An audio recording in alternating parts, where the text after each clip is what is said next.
So here's a play blast we have here that we set off not too long ago. And I'm pretty happy with it. I'm pretty happy with the speed that we see here. Now I'm going to create a volume axis field to add a little bit more kick. I think it could be moving a little bit more faster. So the volume axis field is going to take care of that for us. But let's take a quick render. So right now we have a resolution of 100. That previous frame had a resolution of 50. Now you'll notice the difference. We have a lot more volume pixels now. And yeah, we have higher resolution. Yeah, we may run into a longer render times, but we have greater detail now. Notice the difference.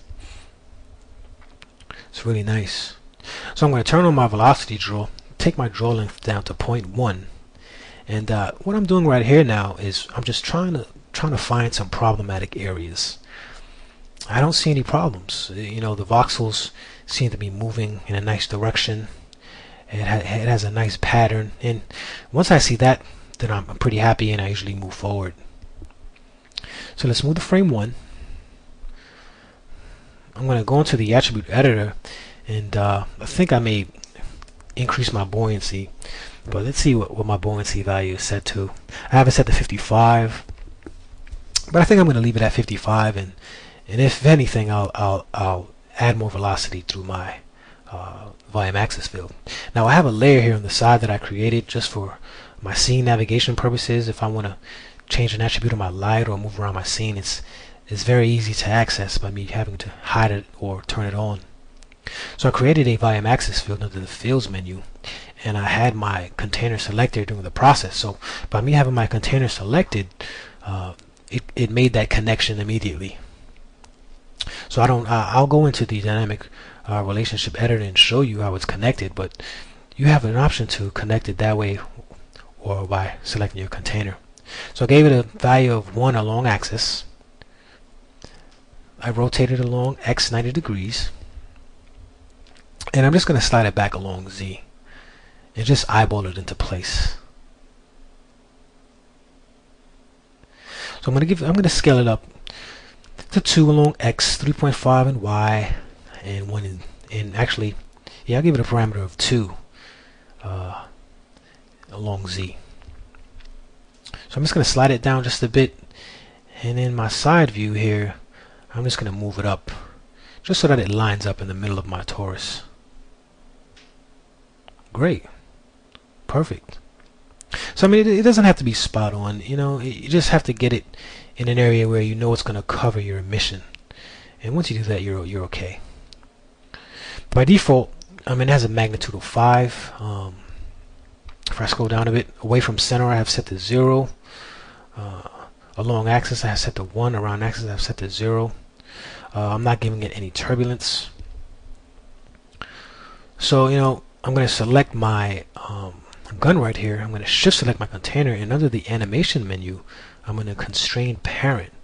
So now when I play the animation, notice my container follows my gun wherever it goes. It's perfect. That's exactly what I want. So let me scroll back up here to the top, and yeah, I'm going to change my magnitude to 55. Why 55? Because I'm going to be honest, I still have nightmares every time I go to sleep.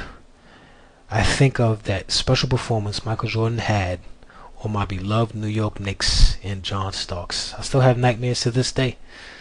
No, but seriously, 55 is just a number that I've selected, and if you feel that it might not be strong enough, you can always increase it, or you can leave it at 55 and increase your buoyancy. So you can have those two parameters work together, your buoyancy and your magnitude of your volume axis field. So I'm going to open up the dynamic relationships editor, and I have it set as a on my toolbar, but under Windows, relationship editor is dynamic relationships. You'll see that I have it connected, and to the left it shows the object that it's connecting to. So it's great. That's how, you know, I normally work in my scene. That's how I move around and connect things and disconnect things, and it comes in pretty handy.